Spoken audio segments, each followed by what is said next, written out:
दक्षिणा के बगैर यज्ञ की पूर्ति, क्योंकि यज्ञ की पत्नी का नाम है दक्षिणा। तो महाराज दक्षिणा के यहां रुचि प्रजापति से आकृति का विवाह हुआ। पुरुष और स्त्री का जो जोड़ा उत्पन्न हुआ, पुरुष साक्षात यज्ञ स्वरूप हुए और पुत्री जो है लक्ष्मी स्वरूपा थी, उन्हीं के अंश से उत्पन्न थी, उनसे विवाह हो गया, नाम हुआ दक्षिणा।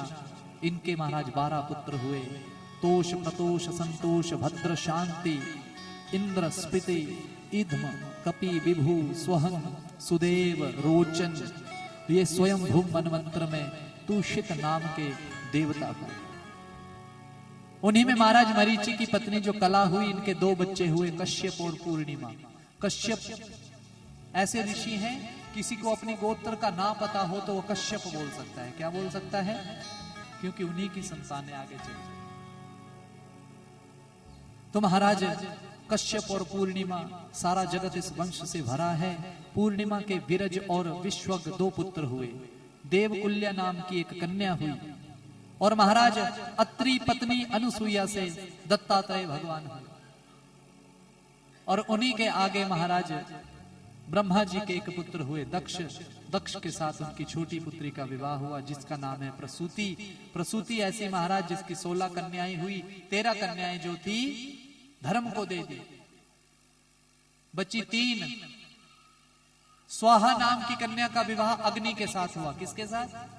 स्वधा नाम की कन्या का विवाह पितरों के साथ। और 16वीं कन्या हुई सती। सती का विवाह किसके साथ हुआ?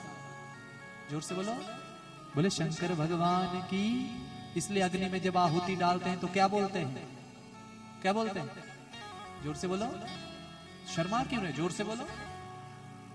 ओम प्रजापतये स्वाहा, ओम गंगणपतये नमः। तो स्वाहा इसलिए बोलते हैं कि अग्नि की पत्नी का नाम है स्वाहा, और पितरों की पत्नी का नाम स्वधा। आजकल जो बोलना चाहिए, सुबह उठ के स्वधा स्वधा बोला करो। क्या बोला करो? पितरों को प्रसन्नता मिलेगी। कच्ची लस्सी शिव के ऊपर चढ़ा करके बोला करो, तस्मै स्वधा नमः, तस्मै स्वधा नमः। अगर तर्पण करना आता है तो बड़ी अच्छी बात है। सूर्य को अर्घ देते हैं तो किस दिशा की ओर देते हैं आप? कौन सी दिशा? तो कैसे जल देते हैं आप सूर्य भगवान को? पहले एक बार, फिर दूसरी बार, और फिर सूर्य भगवान को प्रणाम करते हैं और उनकी परिक्रमा करते हैं। ऐसा ही है। अब ध्यान से सुनो। पूर्व की ओर मुड़ के किसको जल दे दिया? अब आपने दक्षिण की ओर भी मुड़ना शुरू कर दो। आजकल दक्षिण दिशा पितृवास करते हैं। कौन? दक्षिण की ओर मुड़े, कच्ची लस्सी ली और 3 बार उधर डाल दिया। क्या बोलना है? तस्मै स्वधा, बोलो जरा, नमः। तस्मै स्वधा, तस्मै स्वधा, बोलो स्वधा, जोर से बोलो। हाँ, स्वधा नाम। तो ये पितरों की पत्नी। अब ये काम करेंगे? आज से करेंगे? नहीं तो पीपल के पास जाकर के डाल दो, शिव के पास जाकर के डाल दो। तर्पण नहीं करना आता है। पंडित जी घर पे आते हैं फिर तो बड़ी अच्छी बात है। तर्पण करते हैं जब पितरों को, तो ये अंगूठा और ये वाली उंगली, इसके बीच से डालना है जल।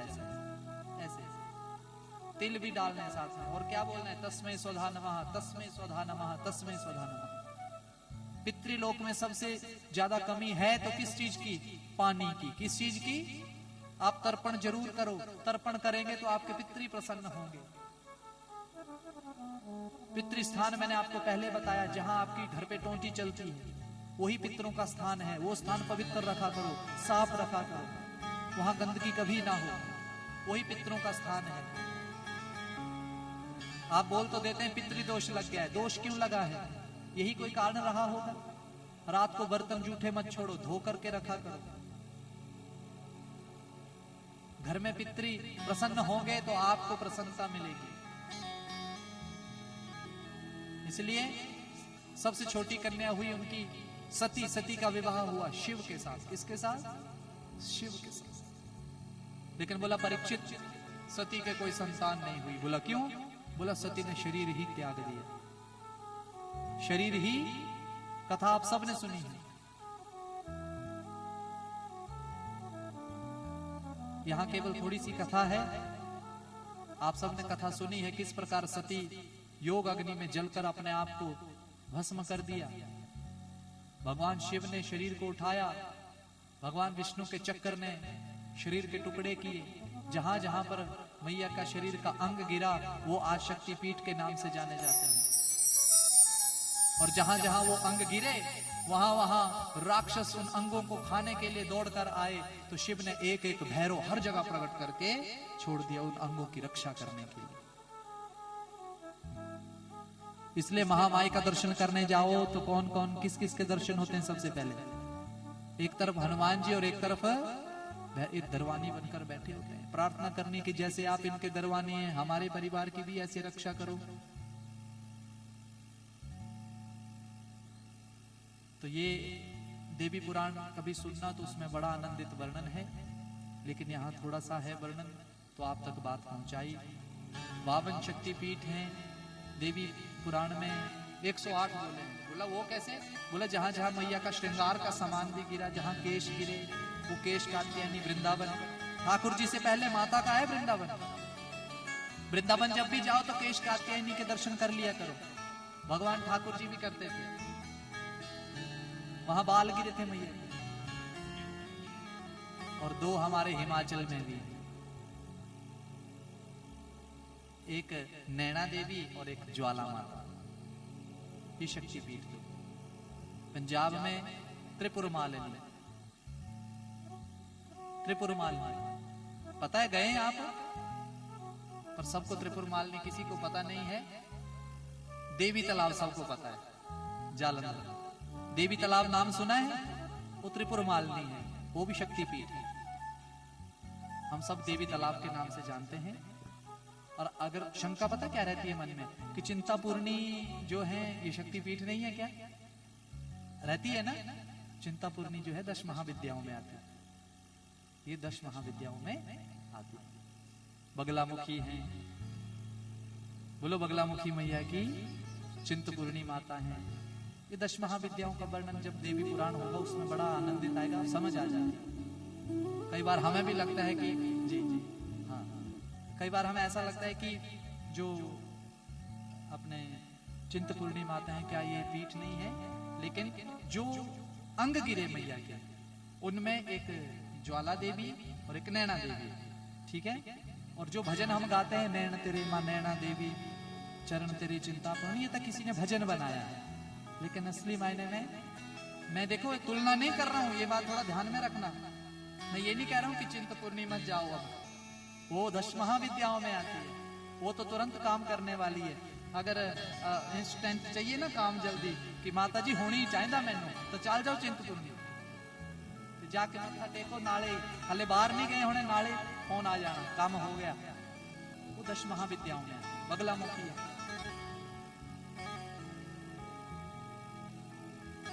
आसाम में जाओ, वहां भी है महामाई। तो ये 10 महाविद्याएं और 52 शक्तिपीठ। कई शक्तिपीठ ऐसे हमारे जो बिल्कुल खत्म कर दिए गए, जो बांग्लादेश में चले गए, उनका नाम भी हमें याद नहीं रहा। कहीं कहीं कहते हैं महाशक्तिपीठों को मिलाकर 72 शक्तिपीठ हो जाते हैं। बोला महाशक्तिपीठ 18 हैं, कई कहते हैं 56 शक्तिपीठ हैं, कई 52 कहते हैं। लेकिन इन पर भी रिसर्च हो रहा है, क्योंकि जो लुप्त हो चुके हैं उनके बारे में हम नहीं जानते। बांग्लादेश वाले लुप्त हो गए, पाकिस्तान में हिंगलाज है अभी, अब वहां कोई जा सकता नहीं, अब तो वैसे ही नहीं जा सकता युद्ध के बाद। पर शायद मोदी है तो शायद करे कुछ, तो हिंगलाज में भी हम दर्शन कर सके। लेकिन याद रखना, जीवन है तो शक्तिपीठों के दर्शन जरूर करो। जय करा शेरा वालीदा। तो सती ने प्रार्थना की कि शरीर तो मेरा चला जाए, लेकिन अर्धांगिनी किसकी बन के आऊं? शिव की। तो सती क्या बन के आई? क्या बन के आई? जोर से बोलो। पर्वतस्य पुत्री पार्वती। सती कहती हैं कि रे दुष्ट दक्ष, मैं तेरी पुत्री? तू शिव को जानता भी है, वो देवों के देव महादेव है। तूने यज्ञ में सबको स्थान दिया, शिव को स्थान ही नहीं दिया। अरे तू शिव को जानता भी है। सब महामाई का सुमिरन कर रहे हैं, स्तुति कर रहे हैं, लेकिन दक्ष फिर भी महाराज अभिमान में बैठा। क्यों? क्योंकि दक्ष ने जब तपस्या की थी भगवान के कहने पर कि तू तप कर, तेरे घर साक्षात लक्ष्मी नहीं महामाया आएगी। महामाया ने आने से पहले कहा था कि मैं तेरे घर तो आ जाऊंगी दक्ष तेरी पुत्री बनकर, पर जिस दिन तू मेरे पति का अपमान करेगा उस दिन मैं तुझे त्याग दूंगी। तो दक्ष को पता था मैंने अपमान तो कर दिया है, अब ये तो महामाई है, ये तो सृष्टि करने वाली है, ये अब रुकने वाली है, ये तो कुछ ना कुछ करेगी। पर महाराज अभिमान में बैठा रहा, बोला कुछ नहीं। महामाई क्रोधित हो गई, अष्टभुजीधारी रूप धारण कर लिया कि शिव को स्थान ही नहीं। अरे शिव द्रोही, तू शिव को जानता भी है, अब मैं कौन सा मुंह लेकर के वहां जाऊंगी? जब मैं शिव के पास जाऊंगी, शिव भी एक बात कहेंगे कि आ गई दक्ष पुत्री, तो मैं तेरी पुत्री कहलाने के लायक नहीं। अब इस शरीर को ही त्यागना पड़ेगा। अग्नि में कूद गई। अग्नि देवता हाथ जोड़कर आए, बोला मेरी सामर्थ्य इतनी कि मैं आपको जला सकूं। अपनी ही ईशान कोण में बैठ गई महामाई, उत्तर की ओर जाकर के बैठ गई, योग करने लगी। ऐसा योग किया महाराज, ऐसा ओंकार चढ़ाया कि योग अग्नि में ही अपने आप को जला दिया। नारद जी ने जाकर के सारी वार्तालाप शिव को बताई। शिव को क्रोध आया, जटा उखाड़ कर नीचे फेंकी, वहां से वीरभद्र उत्पन्न हुए। वीरभद्र को आज्ञा की कि जाकर के सब तहस नहस कर दे, सब तहस नहस कर दिया। दक्ष का सिर धड़ से अलग कर दिया। सिर लगा बकरे का, क्योंकि मैं जो करता है उसको बकरे का ही सिर लगता है।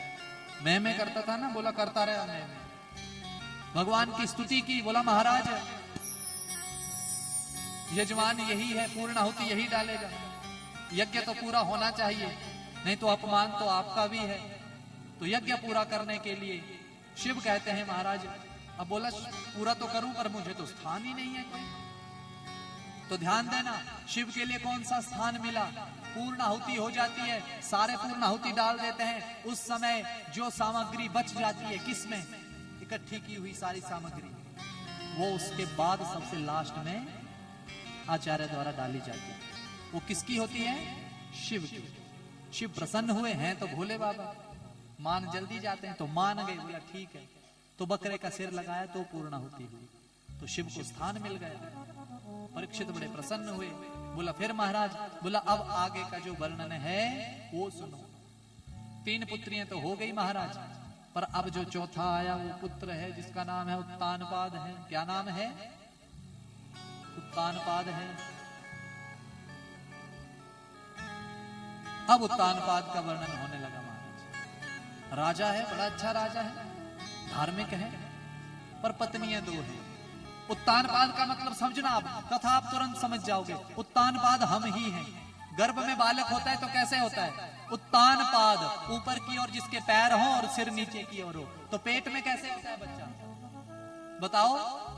सिर और पैर। उसी आदमी की 2 पत्नियां हैं, सबकी 2-2 पत्नियां हैं। अब आप ये मत सोचना कि हाय मेरी तो एक कोई है, मैं तक इतनी नहीं दूजी। कई सोच रहे होने पहली ने इतना दुखी करके रखा, मैं दूजी किथों ले आवा है? कहना एक कोई बहुत है। अब समझना इस बात को। उत्तानपाद गर्भ में है, सिर ऊपर, सिर नीचे, पैर ऊपर, 2 पत्नियां, एक मन और एक बुद्धि। एक मन और एक सुनते किसकी है? बुद्धि की मन की? बोलो। मन की। मन सबको पसंद है? अब सबका मन कर रहा है आज जो भी बना है ऐसे ऐसे खाएंगे। बुद्धि कहती है कि नहीं, पहले आरती, पहले आरती। पर मन क्या कर रहा है? आज बढ़िया की है, चने भटूरे हैं, आहा, कई तखान भी लगता है। बोलो राधे राधे। तो ये आप समझना, मन की बात कर रहा हूं। मन, मन की सब सुनते हैं। तो उसकी दो धर्म पत्नियां हैं, सुनीति और सुरुचि। सुनीति बुद्धि, सुरुचि मन। तो आदमी मन की सुनता है, सुनीति को घर से बाहर निकाल दिया, सुरुचि को घर पे रख लिया। उत्तानपाद एक पत्नी को निकाल दिया घर से, एक को घर पे रख लिया। सुरुचि की सुनता, बुद्धि की जो बात करती उसको निकाल दिया, कुटिया वो बनाकर वो बाहर रहते। दोनों के एक एक पुत्र, सुनीति के यहाँ ध्रुव और सुरुचि के यहाँ उत्तम। उत्तम उदंड और बुद्धि वाली का जो पुत्र था ध्रुव, बहुत बात सुनता था बड़ों की। एक दिन खेलते खेलते खेल खेल में किसी ने कह दिया कि अरे ध्रुव, तुझे पता है वो जो राजा का महल है, इसका जो राजा है वो तेरा पिता है? अरे बोला मुझे तो पता नहीं था। बोला सच में वो मेरा पिता है? बोला तेरी माँ ने बताया नहीं? बोला मुझे तो आज तक बताया नहीं। दौड़ा दौड़ा गया, बोला माँ मुझे एक बात बताओ, मेरे पिताजी कौन है? अब माँ क्या बोले? देखो बच्चे मन के, उनके साथ क्या झूठ बोले। लेकिन आज हम बच्चों के सामने भी लड़ने लग पड़ते हैं, तो बच्चों के हृदय पर क्या बीतती है। बच्चों के सामने अच्छी बातें किया करो, जैसा आप करोगे बच्चे भी वही सब सीखेंगे। माँ ने बोला यहाँ के जो राजा हैं वही तेरे पिता हैं। अरे बोला मैं तो पिताजी से मिलूंगा। अब कपड़े भी नहीं थे डालने के लिए, नहलाया, बाल बनाए। बाल बनाते बनाते माँ सिखा रही है, बेटा महल में जाएगा तो सबको प्रणाम करना। क्या करना? क्योंकि पहली गुरु कौन है बच्चे की? कौन है? तो माँ का दायित्व बनता है कि बच्चे को अच्छे संस्कार दे। पर आजकल मेरी गल सुन, उत्थे जाके खाना नहीं उन्होंने हाथ का कुछ। बच्चे जब वहां जाते हैं, बेटा तू भी खाएगा? मम्मी ने ना की थी। ले लो जी कलेश शुरू। बच्चे तो मन के सच्चे हैं, उनको क्या पता। अब उनको ऐसे कूटनीति हम सिखाएंगे तो फिर वो भी तो कूटनीति वाले बनेंगे। बच्चे मन के सच्चे होते हैं, बच्चों के साथ किसी का बैर नहीं होता है। दुश्मन भी हमारे बच्चों को अच्छे से रखेगा, ये बात आप भी समझ लो। तो बच्चों को अच्छी बातें सिखाओ। अगर गांव में हमारी किसी के साथ बनती नहीं तो क्या हम बच्चों को भी ऐसा बनाएं? वो खेलें कूदें, अच्छे से रहें, एक दूसरे के घर जाएं। हमने अपना जीवन निकाल लिया, उनको तो निकालने दो। आज कितनी आपदाएं आ रही हैं महाराज। गांव में किसी के आपदा आ जाए तो गांव वाले एक दूसरे का साथ देंगे। ये थोड़ी सोचेंगे कि नहीं जी उसके घर नहीं जाएंगे, हम इसके नहीं जाएंगे। आज आप समाज में देख रहे हैं कितनी भारी भयंकर बाढ़ें आ रही हैं। पंजाब में पानी पानी भर गया महाराज। हिमाचल में कितनी आपदाएं आ रही। जिनका इतना बड़ा घर था आज उनके पास घर भी नहीं बचा, रहने के लिए, खाने के लिए कुछ नहीं बचा। क्या दूसरा उनकी मदद नहीं करेगा? क्यों नहीं करेगा? करेगा। इसलिए इन बातों का थोड़ा ध्यान दे। तो मैया उनको शिक्षा दे रही है, बोला बेटा जो भी मिलेगा सबको प्रणाम करना, चरण स्पर्श करना। द्वारपाल बैठे होंगे उनको प्रणाम करना। अंदर एक मैया होगी, वो मैया जो है वो सब कुछ बता देगी तेरे। और एक और माता होगी जो मेरी तरह, जैसे मेरे को माँ बोलता है, वो भी तेरी माँ होगी। उसको तो दंडवत प्रणाम करना। अच्छा माँ मैं ऐसे करूंगा। पिताजी को भी दंडवत प्रणाम करना। जैसे महल में जाने लगा महाराज, महल में गया, द्वारपाल बैठे थे, देखा कि बड़ा पुत्र आया है, स्वागत करने लगे। तो दोनों द्वारपालों को चरण स्पर्श करने लगा। द्वारपालों ने कहा कितने संस्कार अच्छे हैं। और एक अंदर बैठा है, बोला उत्तम और इतना उदंड, इसको कितने अच्छे संस्कार दिए इसकी माँ ने। कोई फैसिलिटी भी नहीं है, कोई सहूलियत भी नहीं है बाहर, फिर भी बच्चा संस्कारी। अंदर जो भी मिले सबको प्रणाम करे। सब बोले वाह सुनीति तेरा पुत्र कितना अच्छा है। और एक महल में रहने वाला, उसको तो बिल्कुल अकल नहीं। दासी मिली, अंदर दंडवत किया। दासी ने सारा महल घुमाया। पिताजी का सिंहासन जैसे ही देखा, दौड़े दौड़े गए, पिता को दंडवत किया। पिता ने उठा करके गोद में रखा। इतने में सुरुचि आ गई, बोला नीचे उतर, ये जगह तेरी नहीं है बैठने की। ध्यान देना, ये जगह बैठने की तेरी। भगवान देख रहे हैं कि देखो कलयुग आने वाला है, ये जगह तेरी नहीं है। अगर इस स्थान पर बैठना है तो जा भगवान की तपस्या कर। और जब भगवान मिलेंगे तो भगवान को बोलना कि हे भगवान मेरा जन्म किसकी कोख से होगा? सुरुचि की कोख से। और तब जाकर के ये कुर्सी मिलेगी। भगवान को ये बात थोड़ी सी बुरी लग गई। भगवान बोलते हैं क्यों? मेरा दर्शन हो गया तो फिर भी पेट में आना पड़ेगा इसको। मेरा दर्शन करने के बाद जन्म और मृत्यु से आदमी मुक्त हो जाता है, और तू कहती है कि अरे तू भगवान से भी बड़ी होगी। कोई बात नहीं, घमंड आ गया तेरे में, कोई बात नहीं। उतार दिया बेटे को, बेटा रोता रोता घर चला गया। सुनीति ने बोला क्या हुआ बेटा, रोता रोता आया। माँ भी रोने लगी। बोला ऐसे ऐसे सारी बात बताई। उस माँ ने मेरे को डांटा। अच्छा, माँ होती तो वहां लड़ने चली जाती, जा सकती थी कि नहीं? तो लेकिन माता ऐसी नहीं थी। माता ने समझाया पुत्र को कि बेटा वो भी तेरी माँ है, वो डांट सकती है। अपने से जो बड़ा है वो डांट सकता है। आपने भी कुछ किया होगा। वो माँ बोल रही है माँ कि इससे बड़ा भी एक पिता है, उसकी तपस्या कर जंगल में जा करके। क्या सच में माँ ऐसा पिता है कोई? माँ ने बोला बिल्कुल बेटा, वो तो सबके पिता हैं, वो तो परम पिता परमेश्वर हैं। अगर बेटा बोला उसकी गोद मिल गई तो फिर तुझे किसी की गोद की जरूरत। तो माता वो पिता कहाँ मिलेंगे? बोला बेटा वो तो वन में मिलेंगे। कैसे मिलेंगे? तपस्या करनी पड़ेगी। 5 साल का बालक माँ को कह रहा है कि माँ मैं जाऊं तपस्या करने। माँ ने कैसा पत्थर रखा होगा दिल पे। 5 साल के बच्चे को आज माँ स्कूल अकेली नहीं भेजती, तो वो तो वन में जा रहा था। बोला जा बेटा, दिल पे पत्थर रख के बोला जा तपस्या कर। तपस्या करने गया, रास्ते में नारद जी मिल गए। याद रखना, किसी भी कार्य को करते करते यदि संत के दर्शन हो जाएं, ब्राह्मण के दर्शन हो जाएं, तो समझना कि भगवान को भी ये कार्य मंजूर है। बोलो राधे राधे। संत के दर्शन हुए। ध्रुव जी कहते हैं अरे आप नारद जी हैं? बोला बिल्कुल बेटा, तुझे कैसे पता? बोला मेरी माँ ना आपकी बड़ी बातें करती है कि नारद जी नारायण नारायण जपते हैं। आप सच में नारद जी हैं? तो आपको मेरा प्रणाम है। बोला बेटा कहाँ जा रहा है? सारी बात बताई। बोला मैं तपस्या करने वन में जा रहा हूँ। अरे बोला बेटा कहाँ वन में जा रहा है? वन में तुझे खाने के लिए मिठाई नहीं मिलेगी, शेर मिलेगा। क्या मिलेगा? और वो खा भी जाता है। बच्चा डर गया। बोला अब जाएगा? नहीं नहीं। बोला मैं तो जाऊंगा।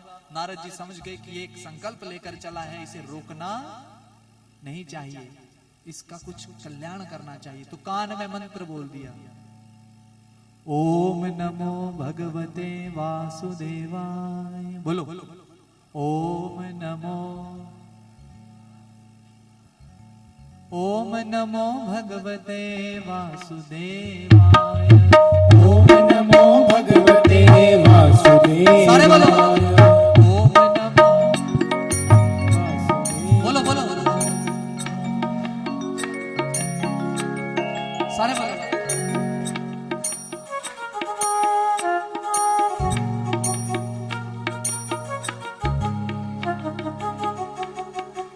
यही मंत्र जपने लगा महाराज। जब इस मंत्र को जपने लगा महाराज तो त्रिरात्रांते कपित्थवादराशनः आत्मवृत्त्यानुसारेण मासं निन्यर्घयशरम्। महाराज 6 महीने तक तप किया। कितने महीने तक?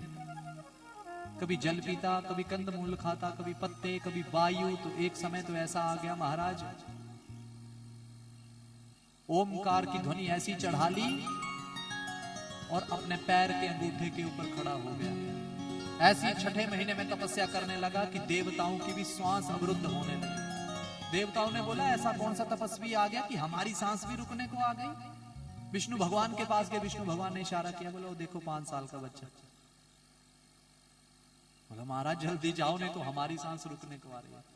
भगवान गए महाराज, ध्रुव के सिर पे हाथ रखा है, बोले कृष्ण कन्हैया लाल की। ध्रुव ने आंख खोली है महाराज, तो देखा है तो साक्षात नारायण के दर्शन किए हैं, प्रणाम किया है। बोला स्तुति करो। अब स्तुति क्या करे? 5 साल का बच्चा कौन सा मंत्र बोले?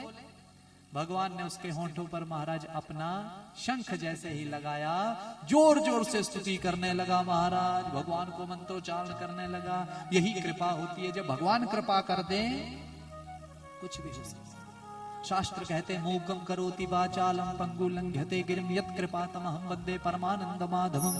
मूक माने गूंगा भी बोलने लग पड़ता है। कब? जब भगवान की कृपा हो। और लंगड़ा भी पहाड़ चढ़ने लग पड़ता है। कब? जब किसकी कृपा हो?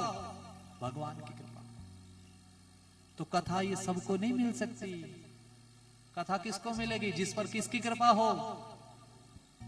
आवत एही सर अति कठिनाई पर राम कृपा बिनु आई न जाई। फोन तो सबको कर देते हैं हम कि आप भी आना, आप भी आना, कार्ड सबको भेज देते हैं आप भी आना, आप भी आना, लेकिन बैठेगा कौन कथा में? जिस पर राम की कृपा। भगवान राम की कृपा सब पर है, पर अति हरि कृपा जाहि पर होई, पाप देहि यही मार्ग सोही। ये रास्ता उसी को याद आएगा जिस पर अति हरि कृपा जाहि पर हुई। कृपा सब पर है, जो घर पे बैठे हैं उन पर भी कृपा है, पर अति हरि कृपा जाहि पर हुई। अति हरि मतलब बड़ी भारी कृपा जिस पर है, वही ऐसी कथा में बैठ करके कथा का श्रवण कर सकता है। बोलो राधे राधे।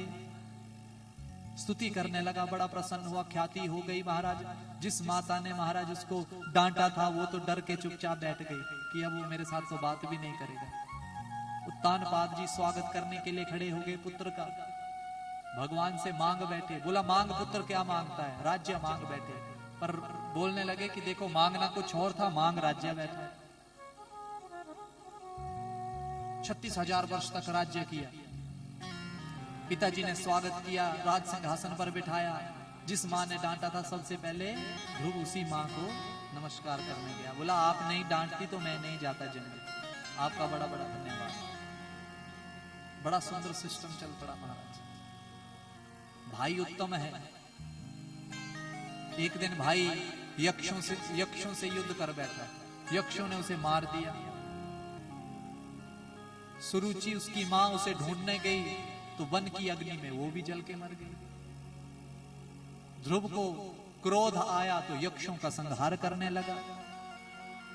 जब यक्षों का संहार करने लगा, मनु महाराज आकर के समझाने लगे कि पुत्र ये संत का काम नहीं होता, किसी को मारना तेरा काम थोड़ी है। तो वहां से हटा, यक्षों से क्षमा प्रार्थना मांगी है महाराज। ध्रुव राज्य करने लगा महाराज। राज्य करते करते महाराज ध्रुव का विवाह भ्रमी और इला से हुआ और उत्कल वत्सर नाम के 2 बेटे हुए।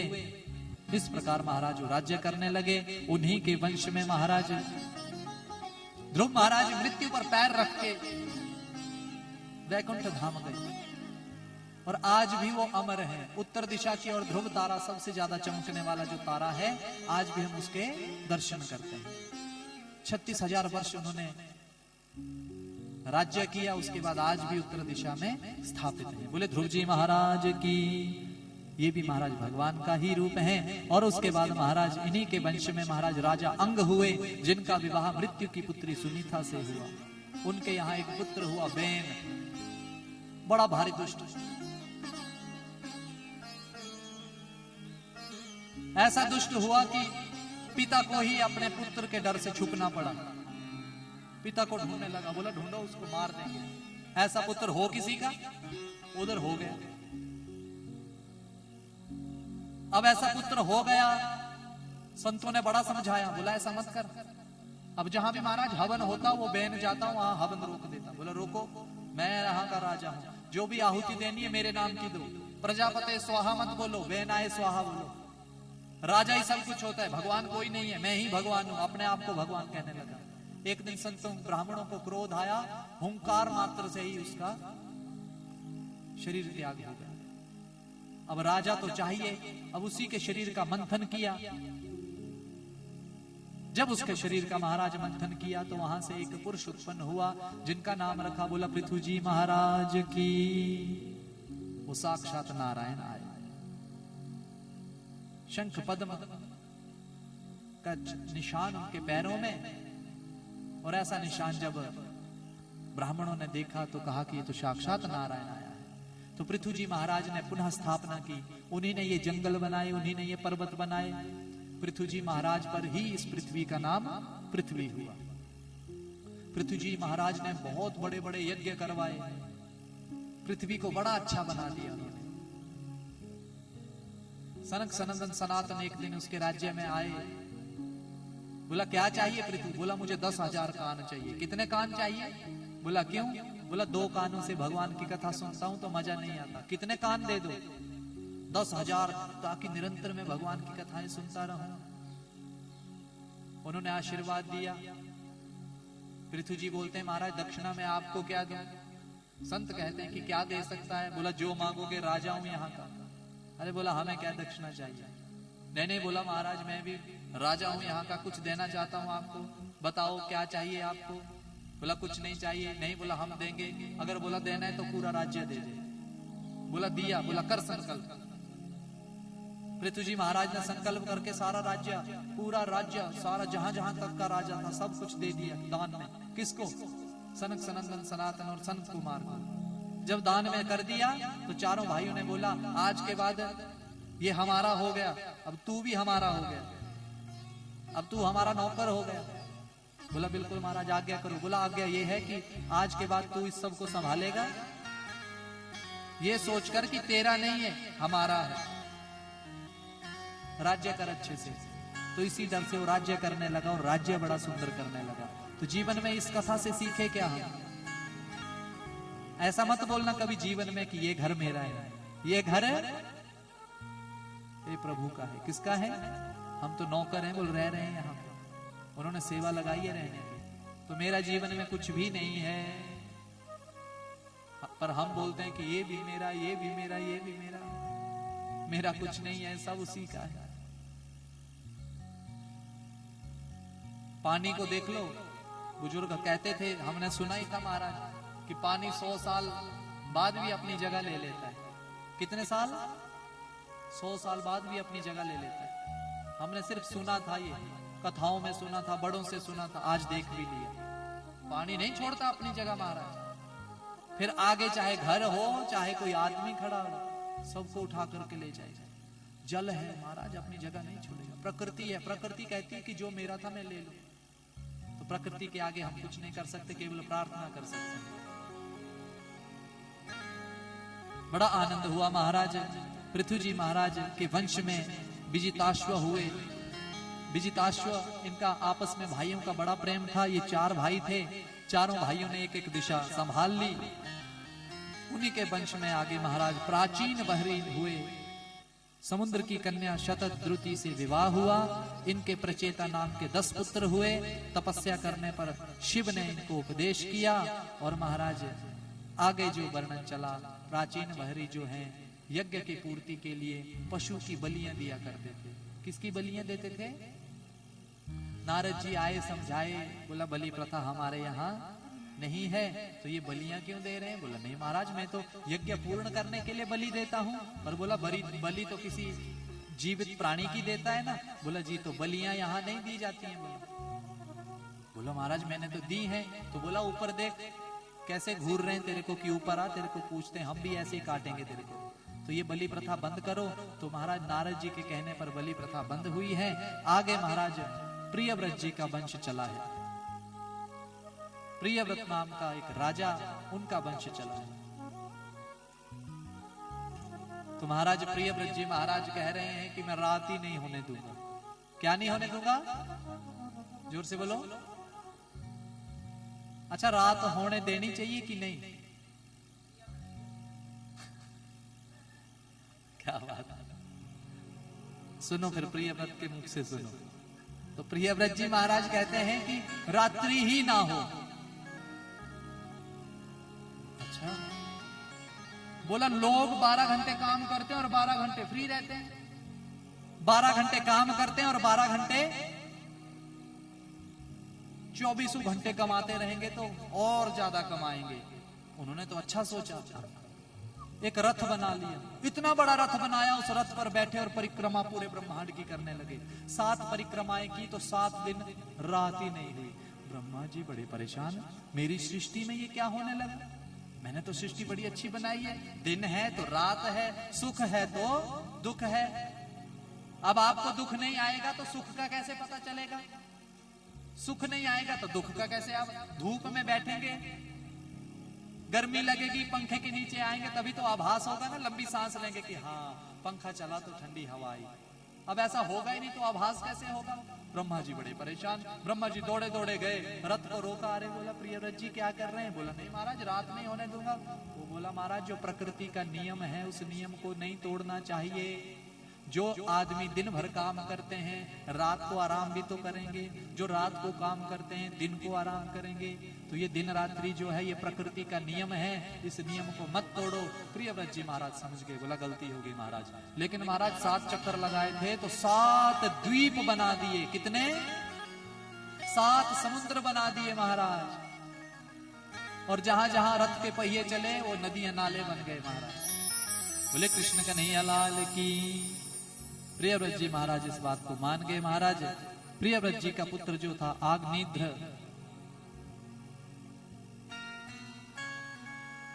आगे चल करके वो इस वंश को संभालने लगा। बोले कृष्ण कन्हैया लाल की जय। रथेन ज्योतिर्मयेन रजनीमपि दिनम करिष्यामि तेः। ऐसे महाराज प्रियव्रत जी का भाव आया। आगे चल करके महाराज जब 7 द्वीप 7 समुद्र बन गए महाराज, तो उन्होंने जम्बू द्वीप के जो अधिपति थे वो आग्नेध्र को बना दिया। और इनकी पत्नी ब्रह्मा जी की सभा की गायिका पूर्वचिति नाम की अप्सरा हुई। इनके 9 पुत्र हुए और जम्बू द्वीप के 9 खंड कर दिए। 9 खंड जो किए 9 पुत्रों में बांट दिए उन्होंने। नाभि, किम पुरुष, हरिवर्ष, इलावृत, रम्यक, हिरण्यमय, कुरु, भद्राश्व, केतुमाल, ये 9 पुत्र हुए। जम्बू द्वीप के 9 खंड हुए। और पहले खंड का नाम था अजनाभ खंड, जिसमें हम वास करते हैं। अजनाभ खंड, जो अजनाभ खंड हुआ इसके राजा हो गए महाराज नाभि। नाभि का विवाह मेरु देवी के साथ हुआ। इनके यहां पुत्र नहीं हो रहा था तो इन्होंने महाराज पुत्रेष्टि यज्ञ किया।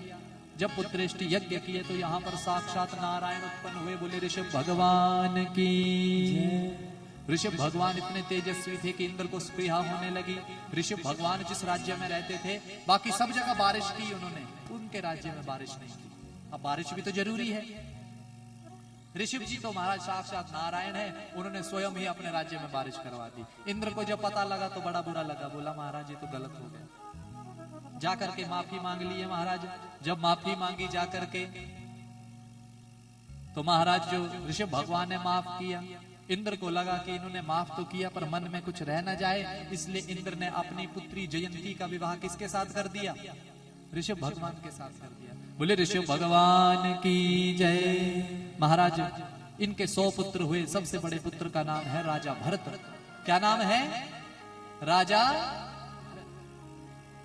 बड़े प्रतिष्ठित राजा हुए महाराज। बड़ा आनंद हुआ। ऋषभ भगवान महाराज भगवान की इतनी भक्ति करने लगे जो साक्षात नारायण स्वरूप है। पुत्रों को राज्य दिया। राजा भरत जो हैं राज्य को संभालने लगे। बड़ा सुंदर राज्य चला महाराज। शास्त्र कहते हैं भरतस्तु महाभागवतो यदा। भगवान का बड़ा भक्त भरत। विश्वरूप की पुत्री पंचजनी से इनका विवाह हुआ। समय रहते इनके 5 पुत्र हुए। सबसे बड़े पुत्र का नाम है सुमति।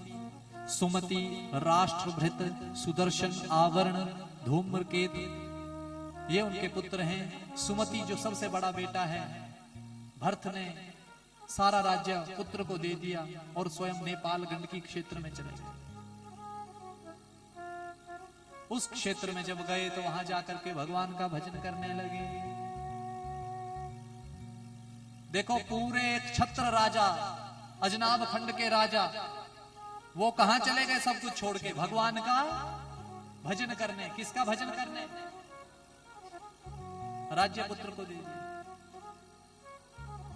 और वहां जाकर के भजन करने लगे। वहां बैठ के करिए गले श्यामा, एक तू हो एक मैं होवा। बोलो जब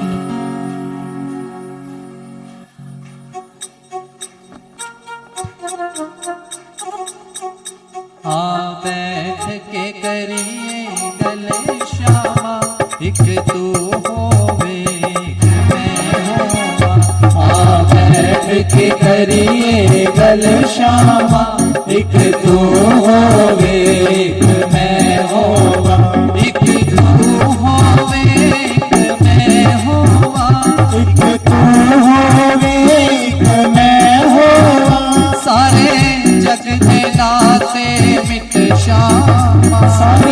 जगदनाते मिट श्यामा बैठ के करिए गल श्यामा एक तू होवे एक मैं होवा बैठ के करिए गल श्यामा एक तू होवे एक मैं होवा। जय हो।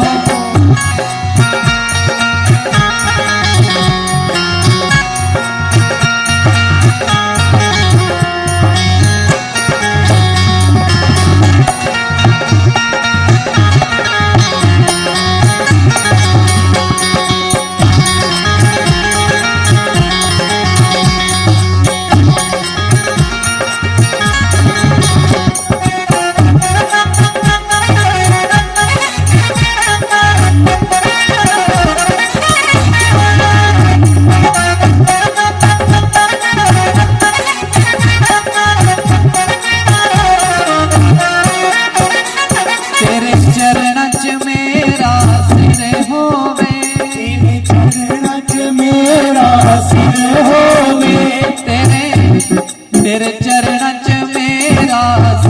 होवे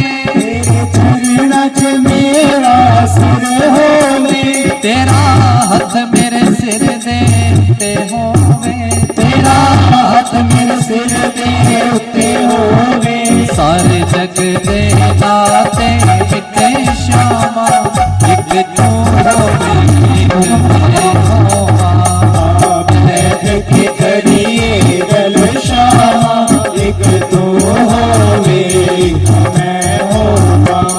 अर्जुन नो ज्ञान सिखाया सी अर्जुन नो ज्ञान सिखाया सी ओदे मन दा भ्रम मिटाया सी ओदे मन दा भ्रम मिटाया सी सानू ज्ञान दी गल सुना श्यामा एक तू होवे एक मैं होवा बैठ के करिए गल श्यामा एक तू होवे एक मैं होवा। साडे घर विच फेरा पा श्यामा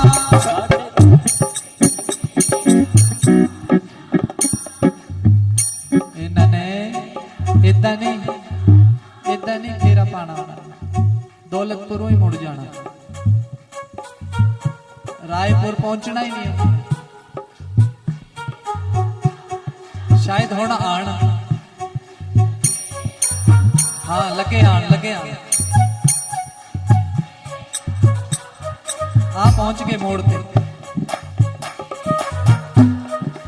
बस आण वाले हैं हुण दोनों हाथ उठा के वो साडे घर विच फेरा श्यामा साडे घर विच फेरा पा श्यामा सानू एक बारी दर्श दिखा श्यामा सानू एक बारी दर्श दिखा श्यामा सानू हो बिछोड़े दर श्यामा एक तू होवे एक मैं होवा बैठ के करिए गल श्यामा एक तू होवे एक मैं होवा।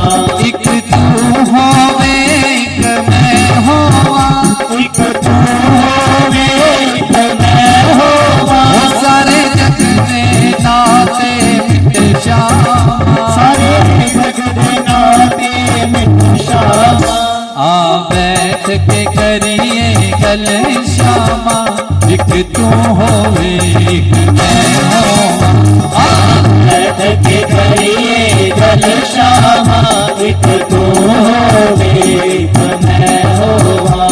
एक तू होवे एक मैं होवा एक तू होवे एक मैं होवा। बोले कृष्ण कन्हैया लाल की। राजा भरत जी भगवान को पुकार रहे हैं कि एक तू होवे तो एक सब कुछ छोड़ दिया। अच्छा मेरी बात सुनना आप ध्यान से।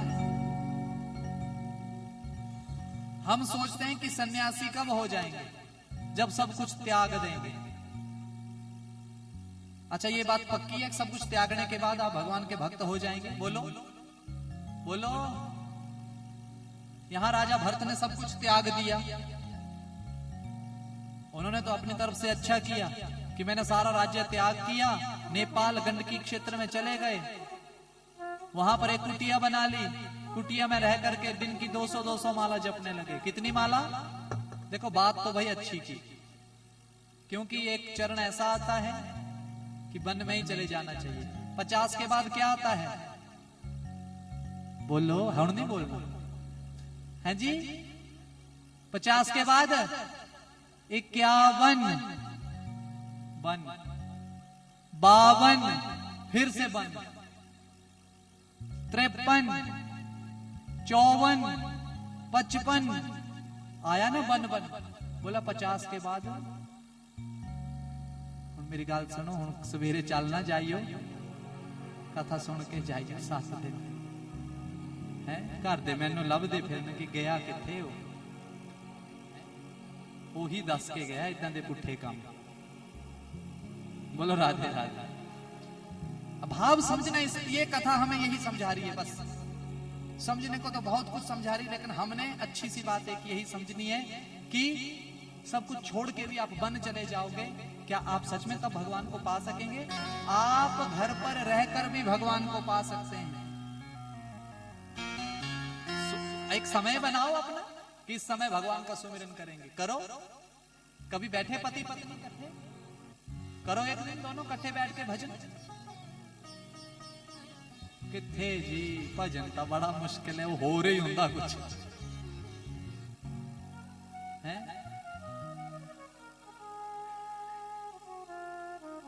लेकिन माताओं, जो आदमी है पैदा होते ही उन पर 3 ऋण चढ़ गए। पैदा होते ही जैसे हम बैंक से लोन लेते हैं ना, उसकी किश्त देनी पड़ती है। पैदा होते ही हम पर लोन चढ़ गया हमारा, उसकी किश्त आज तक दे रहे हैं, मरते दम तक देते रहेंगे। पहला ऋण देव ऋण, दूसरा ऋषि ऋण, तीसरा पितृ ऋण। ये ऋण कब समाप्त होंगे? हम दिन में जितनी भी पूजा करते हैं, जितनी सेवा करते हैं, वो ऋण ही खत्म होता है, हमारे लिए कुछ नहीं बचता। तो इसलिए जब धर्म पत्नी हमारी साथ बैठ करके भगवान को एक बार प्रणाम करती है तो सब कुछ हमें मिल जाता है। कभी भी देखना, औरत कभी मंदिर जाती है तो अपने लिए कभी नहीं मांगती। 3 घंटे यहाँ औरत बैठ रही है अपने लिए, मैं हकीकत बता सकता हूँ, आप अपने मन से पूछ लो, कोई भी ऐसी औरत यहाँ होगी जिसने अपने लिए मांगा होगा? नहीं। उसने बोला होगा कि मेरे बच्चे ने नौकरी लग जाए, फलाना हो जाए, मेरे पति देव ठीक हो जाए, वो कुछ और कर लें, उनका बिजनेस अच्छा चले। अपने लिए कुछ नहीं मांगा, ये स्वभाव है। इसीलिए आदमी के साथ जब धर्म पत्नी कंधे से कंधा मिलाकर खड़ी होती है तो आदमी हर कार्य को सिद्ध कर सकता है। इसलिए आपने हमेशा उनके साथ खड़े रहना है, पीछे नहीं हटना है। तो महाराज राजा भरत जी तो चले गए तपस्या करने, कुटिया बना ली, सारा राज्य छोड़ दिया, भजन करने लगे, 200 माला जपने लगे। एक दिन स्नान करने गए महाराज, तो स्नान करते करते एक दृश्य दिखा। एक हिरनी आई जल पीने, शेर की दहाड़ की आवाज सुनी, उसने सोचा शेर पीछे ही है, छलांग लगा दी जल में। जल में छलांग लगाई, बहाव में बहने लगी। सब कुछ देख रहे हैं राजा भरत। बहाव में जोर लगा पार करने के लिए, गर्भवती थी तो प्रसव हो गया, स्वयं तो पार हो गई, पर गर्भस्थ जो शिशु था जल में बहने लगा। अब छोटा सा बालक। अच्छा बोलो, धर्म क्या था यहां पर हमारा? कोई हमारे सामने बहने लगे तो हम क्या करेंगे? आजकल तो बोल वीडियो ही बनाएंगे जी, आजकल नहीं पकड़ेंगे, समय बदल गया, आजकल रील बनाएंगे। ये मैं हूं और ये पानी है, पानी में ये बह रहा है, ये देखिए कौन कौन जुड़ रहा है मेरे साथ, हैं? जमाना ये हो गया। अपने ही घर में अपनों को कोई मार के चला जाए, हम वीडियो बनाएंगे, ये देखो ये मैं हूं, ये मेरी माता को किसी ने मारा है। ये जमाना हो गया आज। ये किस और हम जा रहे हैं कोई पता नहीं। महाराज हमारा धर्म है जीव की रक्षा करना, हमारा धर्म है। हिंदू का मतलब क्या है? जो कभी हिंसा नहीं देख सकता। हिंसा, यही तो हिंदू है। हम हिंसा नहीं करने वाले नहीं है। लेकिन याद रखना, एक बात और सुन लो, लोग कहते हैं हिंदू इकट्ठे नहीं होते, मैं कहता हूं भगवान इकट्ठे ना भी हो तो अच्छा है। क्यों? जिस दिन इकट्ठे हो गए तो बोला आपको रोटी खाने को भी नहीं मिलेगी। हिंदू केवल अपना त्योहार मनाना छोड़ दें तो सब भूखे मर जाएंगे। बोलो ऐसा है कि नहीं है? हमारा ही ऐसा त्योहार है जो अक्टूबर महीने में आने वाला है, दीपावली। बोलो आएगी कि नहीं? अगर उसको एक साल हम मनाना छोड़ देंगे तो विदेश वालों की इकोनॉमी गिर जाएगी, क्योंकि वही एक दीपावली ऐसा त्योहार है जिसमें एक अमीर की मर्सिडीज 70 लाख की गाड़ी भी बिकती है और एक गरीब का 10 रुपए का कुज्जा भी, बोलो बिकता है कि नहीं? सबके घर में रौनक होती है उस दिन। किसकी वजह से? हम हिंदुओं की वजह से। हम हिंदुओं की वजह से। हम इकट्ठे इसलिए नहीं होते, हम हिंसा नहीं चाहते। हम कट्टर कभी बन ही नहीं सकते। हम गुरुद्वारे के आगे से जाएंगे तो सिर ढक के क्या करेंगे? क्या करेंगे? किसी मस्जिद के बाहर से जाएंगे तो वहां भी ऐसे करेंगे। बोलो करेंगे कि नहीं? हम द्वेष नहीं रखते मन में। हम सबको अपनी तरह समझते हैं, इसलिए हम हिंदू हैं। और याद रखना, जिस दिन हम इकट्ठे हो गए, जिस दिन हमने अमरनाथ की यात्रा 1 साल के लिए भी बंद कर दी, तो आतंक फैलाने वालों को रोटी नहीं मिलेगी। अरे हमारे यात्री वहां जाते हैं, उन्हीं का सामान ढो करके तो वो कमाई करते हैं। हमारी वजह से तो उनका बिजनेस चला हुआ है। हम ही जाना बंद कर देंगे तो चलेगा उनका काम? इकोनॉमी गिराने में हम सिर्फ 1 ही साल लगाएंगे बड़े बड़े देशों से। पर हम ऐसा नहीं करते। हम बोलते हैं कि सब रोटी खा लें। हम किसी की रोटी छीनना नहीं जानते। पर वो समय आने वाला है, थोड़े जाग जाओ। अब भी नहीं जागेंगे तो फिर हमारे घर आ करके वो मारेंगे हमें। थोड़ा इस तरफ भी ध्यान दीजिए। ये नहीं भाई कथा सुनी, तालियां बजाए, रोटी खाधी, जाके थोड़ी देर सो गए, उसके बाद पट्टे डाले गाय को, दूसरे दिन फिर आ गए। यही नहीं करना है। बड़ी सारी चीजें सीखनी है। बोलो राधे राधे। जीव हिरण का बच्चा बह रहा है, राजा ने देखा, दौड़ा दौड़ा गया राजा, हिरण के बच्चे को उठा लिया, हिरण के बच्चे को घर ले आया। बोलो अच्छा किया या बुरा किया माताओं? जोर से बोलो। सब नहीं बोल रहे, कईयों को फिर शंका है कि गलत किया।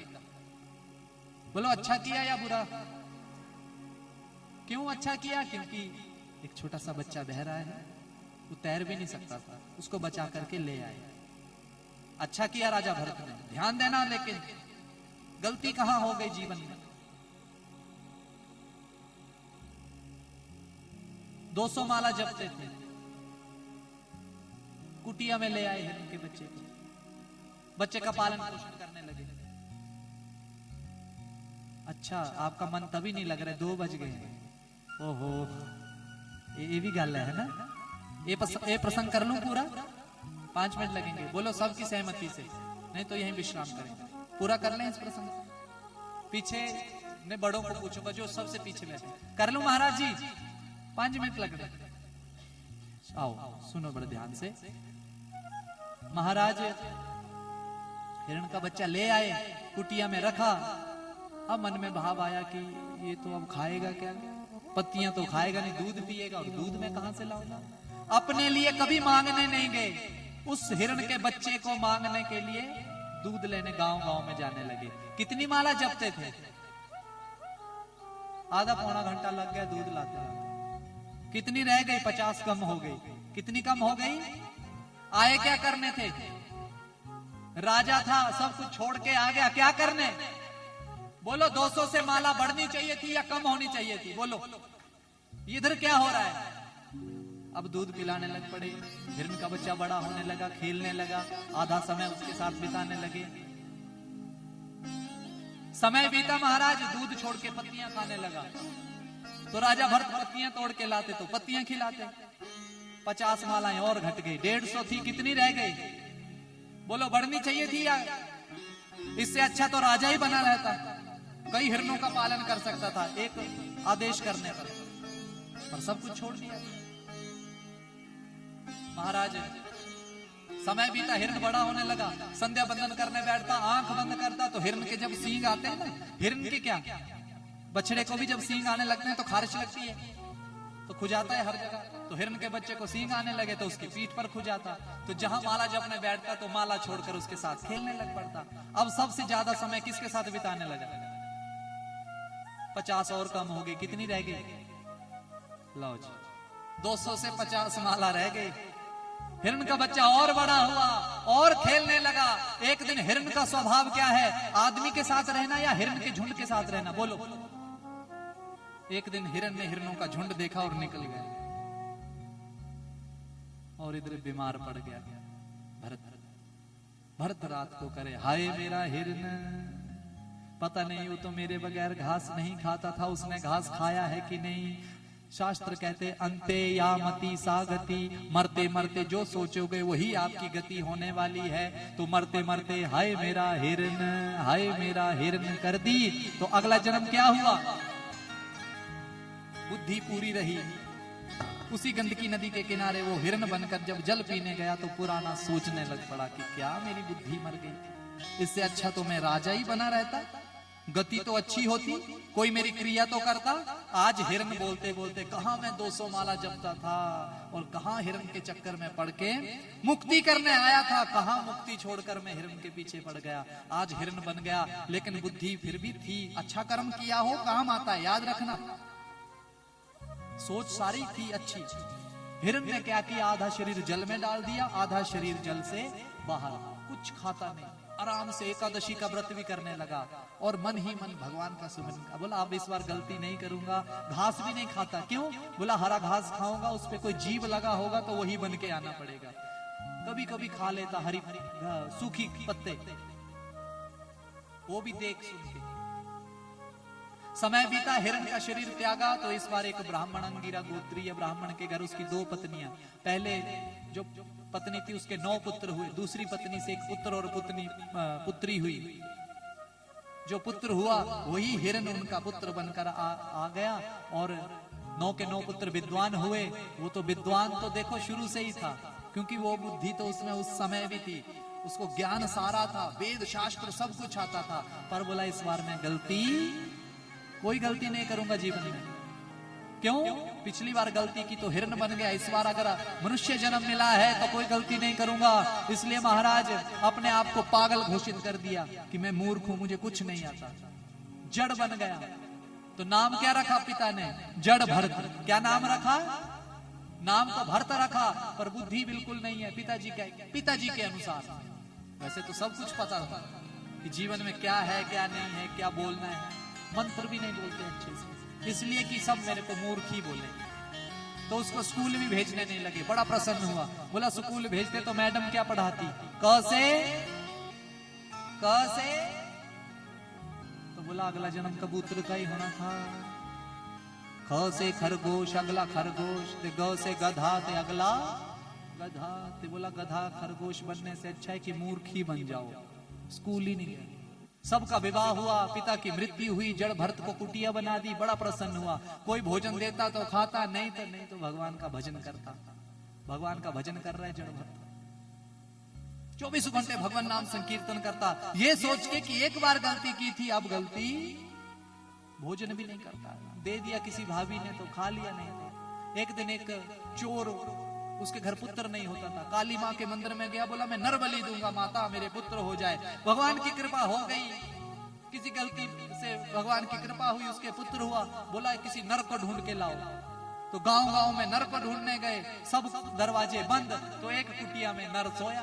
कौन सा नर? जड़ भरत। खींच के ले जाने लगे। बोला अरे कौन हुआ?